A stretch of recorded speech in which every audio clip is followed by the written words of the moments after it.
Hey everyone, and welcome to the next edition of the Snapchat. I'm joined today on Monday, as we always are, with Cozy Snap. Now, Cozy, we're starting with a bit of a different look today because we, last week, discussed Magic the Gathering Commander. I'm out of breath. I just was running around. I just realized I'm trying to talk on camera. Man, sometimes it's just busy in this household. What can I say? But not busy enough for me to go to pick up my quick draw Outlaws deck, which was exactly what chat had suggested. Thank you to everyone in the comments that was like, Alex, I saw that. if you want the Outlaws of Thunder Junction, the best commander deck available for that is the quick draw one. That's what I got. Apparently lots of interest in Cozy and I and perhaps a couple friends playing some Magic. We might just have to get that going someday. Yeah, Commander at Home. We could do it. We could bin broed on it and everything too. Yeah, funny enough, just the other day, my brother was here because I told you guys I went to Disney. By the way, if you're watching on Alex's side first, voice is blowing out, so a little quiet today. We were playing just me and my brother went to a card shop. We picked up 3 Jumpstart packs, man, and we just ripped them, shipped them, and started playing. And it was just so I just love that. It's just so fun, man. Just immediately jumping in, playing right away. Super welcoming. And if you've never played Magic and you played Snap, it's not one for one, but it's pretty easy to understand. It's very easy to get into it. I mean, the cards are way more complicated. Some of them have actual paragraphs of text compared to the Snap single line type thing. Yeah. But no, if you've been playing card games, then it's a very natural transition. And to some degree, I feel like Lorcana is really good in that sense too, where it's the cards are much more straightforward. Magic does have a complexity to it, but that complexity is also part of the beauty, I think. It's been a while since I've really gotten into Magic, but anyways, again, we start every episode just completely off kilter with regards to the topic, but I just want to showcase that. And again, this came directly as recommended from the viewership because I had said I'm not sure which commander deck to get for this particular set, and this one by far was the most recommended, so I'm looking forward to doing that there. Now, Cozy, we got to talk about Firehand, Firehair. It's not your fault, man. Her hair is not on fire. Her hand is literally engulfed in flames. Look, the proof's in the pudding on the screen there. So Firehair, fake news, definitely Firehand. We're going to be going with that from now on. This is a card that I have a very complex relationship in this first week with because I went my Destroyer Nimrod package, my Shuri Destroyer Nimrod package. And although it took some setup, I think it was a natural fit there. Sometimes it didn't carry the weight that I wanted. It wasn't an oppressive combo play the way it could be with some other stuff, and with the Misery mill type stuff. I think statistically, this is one of those cards that might look like it's weak right now, but the stats are not something you can rely on. I think that this might be a card that does really well in the future. We just don't have the decks right now. Yeah, I mean, look at Misery, and when Misery came out, Misery got some buffs, but Misery was awful when it came out, really bad. And then we saw, even in some tournament stuff, people starting to play it a little bit more. And I know when I did a video with Dexter's, 2 Noobs Pro, the Pro decided to play Misery the whole time. And it's wait a second, right? I think Firehair fits that mold, but also even more so, we highlighted it last week. A lot of cards coming out to help this out. And you have 2 things at once. You have any destroy card that comes out that can destroy is going to aid Firehair in the way that it works naturally. But then also, essentially, any on reveal has the potential to massively increase her value as well, especially low cost ones, right? Before the 4 hit. So she has a tremendous future ahead. Right now, she's running a 47% win rate on aggregate across all the decks according to Untapped Post Infinite. That's not good. And most of the time, when you see a 47% win rate, you're like, man, this card needs something. Then we start spinning. Oh, what's this buff? Does an extra point do it? But with Firehair, you have 2 cards and Elixir, Kid Omega immediately potentially coming out that could benefit an archetype that has Firehair in there, right? This card just needs more cards to synergize with. But not just that, the cooks have just been all over the place, right? And the highest cook right now is a 53.4% win rate deck, and that's actually the Beta Ray Bill Thor package with Lady Jane Foster and Lady Deathstrike. And that is using Firehair to obviously reproc the hammers and the breakers. But it's fascinating to think that that's not even a very natural synergy. That was just a really inventive cook.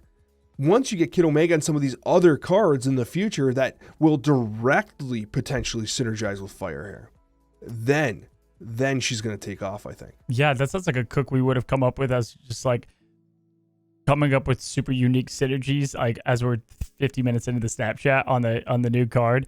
I applaud it. I think it's solid. It works. You know, you have two cards that can just hold down lanes by themselves, and then you could just supercharge that over and over and over, and snowball it. And again, that's a great example of if Thor and Beta can be good, right, with Firehair. Those are just two on reveals that do their thing. New on reveals that come, they just have a significant chance to definitely want to be paired with Firehair and that kind of unique playstyle. And you know what? This is actually as well a really good example of why in review videos, when talking about new releases, especially the first impressions, the recommendation is always that you wait until Monday or Tuesday morning before deciding whether or not you're going to invest your hard-earned resources on a new card. This is a great example, right? My kids are hammering the floor above me. That's okay. We continue onwards with the Snapchat. Firehair is a good example, as is Starbrand, where Starbrand on paper looked like it was going to elevate Sauron. And we're like, okay, is it going to be enough to bring Sauron to that next level? Starbrand was definitely an improvement to that archetype, but that whole archetype as a whole did not elevate. And as a result, if you kind of FOMO'd into Starbrand, you would have likely regretted it. What you needed to have done is wait and then see, okay, well, if Sauron gets buffed or if that deck gets another piece, then now I can invest the tokens or whatever to kind of build that out. Firehair was similar, except the opposite. Firehair came in, and honestly, my first impressions were very positive. I could see what the card was doing. We both saw the potential in it, and I think that still remains, despite the fact that the win rate is relatively low. However, at the same time, this is a cache where you have Cassandra Nova and Nico. So if you're someone who is rolling keys and you ended up with Firehair, Cassandra, and Nico, that's an absolute dub. Like, you need to be cheering because there's going to come a point in time where this card is going to be worth its weight in gold. However, if you already have Cassandra Nova and Nico, Firehair is a great example of a card that I think you can confidently, once the week rolls out, you pin it in your token shop, right? And then when Kid Omega and other synergistic cards come out, you have it there. You have it ready, and you could commit those resources if necessary. Because let's be honest, Firehair, according to today's review and the statistics we have available right now, is not performing like you might have expected. But I still do not think that it's worth sleeping on. I think this is a good card. We just haven't figured it out yet. I think you said a lot there that rings true. I think a couple things is, first, history repeats itself. We have seen the devs favor archetypes and or card releases, and you know, I think Sauron sure is a great one. That's not one they go back to a lot. You know, we only get something every now and then, once a year, if that, to help that archetype out, right?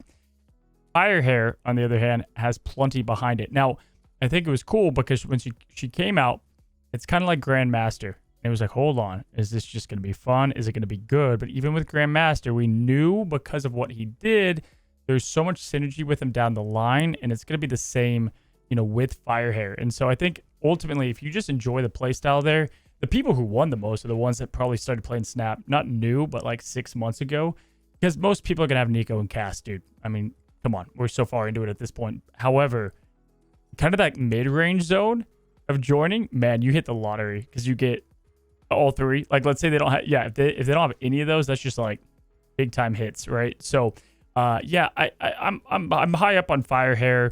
I think she's ultimately going to settle until Elixir and them come out, but ultimately is like, you know, the Phoenix Force, that whole, like, it's a different type of way to play, which is really cool, but also Destroy, most popular archetype in the game, that's going to continue to cook, and there's going to be more cards to help that out. So if you're a Destroy fan, I almost say grab her just because of what's going to happen there. If you're on the fence, if you don't have Cassandra and Nico, I think it's worth rolling. I think this is one of those weeks you can. Yeah.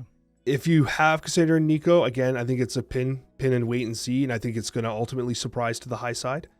This almost reminds me, you know what this reminds me of? While you were talking, I was thinking about it. This reminds me of Agent Venom. Where on the onset of Agent Venom, the decks were just not good. They just weren't good.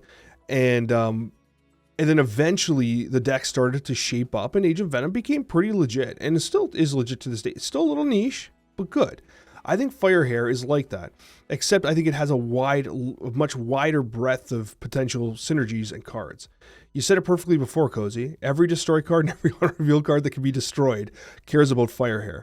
And so this is one of the ones that I believe is going to age like fine wine. And there's been lots of cards that have been aging like fine wine in Marvel Snap. And those are going to be the best cards in Marvel Snap. Now, we're not just talking about pure statistics. We're talking about feelsies, vibes, but also straight up statistics, which we have available to us here. Now, Cozy, I'm going to lead the way here by providing you with some cards that I believe are some of the absolute best cards in Snap and have been since their release. And I would like your commentary on it. And if I could make an argument for what I think has probably been the number one card in Snap for some time as a standalone that has carried the most weight, I'm going to make an argument. It is a 2-drop, Cozy. I knew it. Wow, you're starting to sneak in here. Yep. Let's see if you can get. I would be so shocked if you hit it. I don't know how far back we're going, but I'm putting. This card's been so stupid since it's come out. Iron Patriot, the 2/3 that adds a random 4, 5, 6 drop to your hand. It was not the card I was thinking about, but it is actually on the list. What's we can start with Patriot. Now I'm just kind of leaving everyone hanging. It was Scream, Cozy. Yeah. Scream was the card I was thinking about. Because if you think about it, Scream is currently, as of right now, at a 4.6% popularity, running a 56% win rate post-Infinite, according to Untapped. It has revived an archetype that literally did not exist prior. Revive, what am I talking about? Revive would mean it would have to have existed before. It created the archetype. This card has been nerfed. It has gotten Arrow, your waifu, nerfed, right? It has gotten so many changes around the edge. It made Stegron playable. What are we talking about here? This card has been so consistently one of the best cards in the game, and it brought a whole new archetype to light. For me, this has been a fantastic addition to the game. It's pretty simple to see why, because here's the deal. This is essentially the Morbius piece to discard. However, the key difference to it is that all of those cards that were played in the past before Scream were insane value because they came with the con of moving the card. And okay, so you have the value play, number one. Number two, you're actively disrupting your opponent at the same time that you're building up your side with good value and build up, right? So that's why it does so well. It's like we talk about Killmonger being the offense defensive card. Scream, that archetype is that. It's the offense defensive deck, and that's what's just made it so good. And going back to what you brought up before, which was Iron Patriot, those Scream decks, the weakness the original Scream deck had was that if you didn't draw Scream on 2, you were cooked. But now those Scream decks have Scream, Iron Patriot, Sam Wilson, and Kraven as their 2-drops. Why those cards, you ask? Because they all synergize with basically the entire rest of the package. So like your 2s, you literally have, with the exception of Kraven's just very synergistic, but with the exception of Kraven, Sam Wilson, Iron Patriot, Scream, 3 of the best 2-drops in the game. 2-drops good enough that Jeff the Baby Landshark, who sits above Cozy's head, being unplayable in comparison. That's ridiculously powerful. And you are right to identify that Iron Patriot's currently running a 33.8% meta share, according to Untapped. 33% meta share, Cozy, at a 53% win rate. I think it's so funny because I feel like, as we thought when Madam Web came out, we thought Move was going to go to this level of complete domination. And what did they do to help that? Well, they created Scream as that kind of Cosmo to it. I think that was going to be the release valve to make sure that that deck always had an answer to it. But then we ended up using what was going to be a tech card against Move into its own deck design, right? Like, that's how I feel she's even made it into the game at its original, creation, and why it's just so dominant still to this day. It's true. And talking about Sam Wilson is currently running a very similar win rate to the Iron Patriot, so approximately 52.5 to 53%. While Iron Patriot's at a 33% meta share, according to Untapped, Sam Wilson's running a 28% meta share. Both of them are in almost every single deck. And I've actually seen this lamented.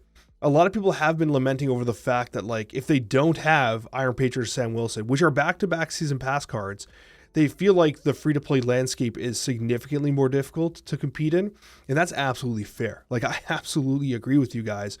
But I also feel that both Iron Patriot and Sam Wilson are, like, Do you feel like they're overpowered, or are they gracing that Jeffs. cusp of like? So there's a lot of things happening. Number one, you had a huge surge in players leaving in December, and then so imagine that they leave, they come back in March because we have a surge up now. Okay, so they're missing 2 months. Those are a brutal 2 months to miss. Okay, and the reason why is they're overcooked a tad, but also they're Jeff in the sense of they're not replaceable, right? So like, there's nothing to do to replace what Patriot does and his value of plug and play potential, and same exact thing with especially with Captain Falcon, as I'll call him. They're just hard to replace, and then you definitely feel like at that point you're looking at your other two costs to fill that void, and it becomes a tough assignment. I feel like they're both good enough to be meta shaping, but also not quite good enough to demand a nerf. Like Surtur demanded a nerf. Loki demanded a nerf. Original Elsa demanded a nerf. These cards don't demand nerfs the way those did. However, they're incredibly impactful. Anytime you're looking at 30% play rate, like that's insane. And you did get the change for the Cull Obsidian synergy from Sam Wilson, and that did take a little bit off it. But like, I don't know. Does it kill these cards both to go down to a 2/2? Like maybe. Like, but is it straight up power creep? Like, I don't know. I don't know what to do about these two. I don't think they do that to Patriot because he's the card that wants to win the location. So if you're 2/2, your job of winning that location gets that much harder. Yeah. And I don't think they mess with the cost either. I don't see him changing. And they already made the change to Captain, so I think they're going to stay the same. Interestingly enough, another card that has been consistently one of the absolute top performers is Doom 2099. And this is one that we obviously were high on the Snapchat, and it has received multiple nerfs since coming out and has quietly still remained near the top. And now currently we have a Spectrum-based ongoing deck with Doom 2099 that's legitimately one of the top performers. And this card just doesn't seem to go away. It's only running a 6% meta share according to Untapped at a 53.5% win rate. So it doesn't feel like a meta dominator, or it doesn't feel like it's suppressing people's enjoyment of the game. But it's definitely out there, and it's still performing despite the multiple nerfs. Yeah, he just reminds me a bit. I don't play him much because I didn't play Sherry much back in the day for that. Simplicity mixed with casual fans is a success, right? And so there's a lot of play there and success there. But yeah, they've had a really, I think they tried to make it, hey, same thing happened to Sherry, right? Where it was like, it was just too good. Even though it was simplistic, it was also too good.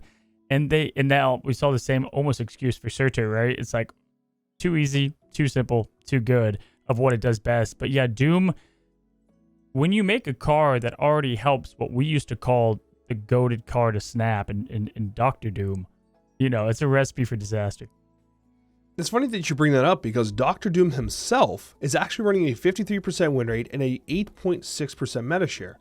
This is being seen because you are seeing Dr. Doom being played with the Doom 2099, but also there's a couple competitive Patriot Moonstone shells that are starting to kind of emerge, and they're running Dr. Doom, right? And also Ultron. So you have like the Dr. Doom Ultron package depending on what you draw or what the situation's calling for.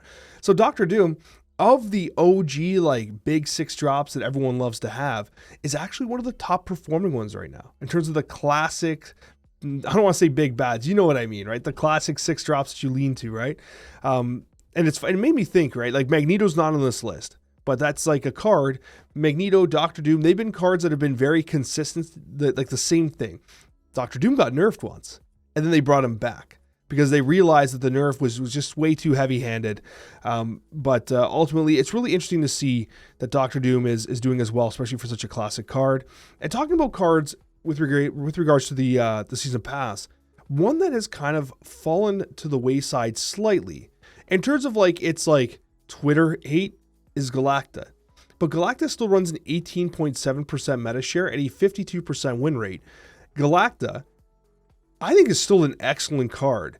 And it's just that there's so many new shiny toys out there that Galacta almost doesn't get the recognition it deserves as being an absolute cheek clapper. Yeah, just dependable. I mean, just doing the thing that you needed to do. It's so funny looking back at the rival season.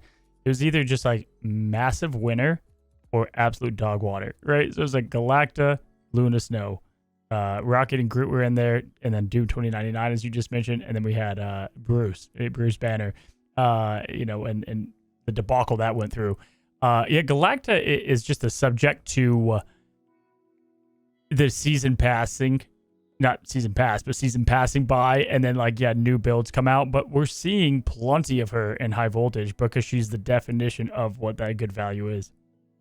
No, there's no question about talking about passing. We're hearing your voice box pass away over here as we continue on the Snapchat. It is holding on. I'm sorry, guys, for the it's literally not even that I'm not enthused. It's like I know that if I go up an octave, it's done. Yeah, he's literally running on fumes right now. Poor Cozy. Don't worry, buddy. We're almost there. We also have Rock and Groot, which you just mentioned, which was your card of the month that month, actually. Running a 15% meta share and one of the highest win rates in Marvel Snap at a 54.4%. That is remarkable for Rocket and Groot. It's been an actual beauty. And I think what I really like about this card, obviously it was disgusting in Sanctum Showdown. It was so stupid in that mode. I'm glad they ultimately, actually, that's something we didn't necessarily talk about, but kudos to Second Dinner for on the fly banning some cards in Sanctum. They did a mid week ban OTA on for cards game mode. Yeah, dude, that's great. I'm glad they did that. They're trying to be responsive there. But yeah, Rock and Groot's been remarkable. Another one that's within that kind of sphere is Kate Bishop. Kate Bishop's running approximately 50% meta share, but the win rate is much lower at a 51%. Kate Bishop feels like it has its role to play, but has definitely been one of the fairer season pass cards that added a lot to the game. It reminds me to some degree of what we're seeing now with Agamotto, except it might surprise you that although Agamotto I think is taking a lot of negative heat right now, Agamotto's actually running only a 50% win rate and a 13% meta share. So according to Untapped statistics, Kate Bishop actually has a higher win rate than Agamotto. I'm not sure if that surprises you or not. Yeah, I think also we're still... Kate Bishop went out the gate with a good win rate compared to Agamotto. Agamotto has obviously some complexities to him. And anytime you got, as a 2, what she's doing as a 2 cost is just that good. And Agamotto, even with how crazy Winds of Watum is and him, at the end of the day, you are filling your cards into your deck that does create less dependency in game plans, right? Whereas she's actively giving you curve, which is crazy. So I would give that for the reason. But Kate Bishop has just been just incredibly solid by design since she's come out.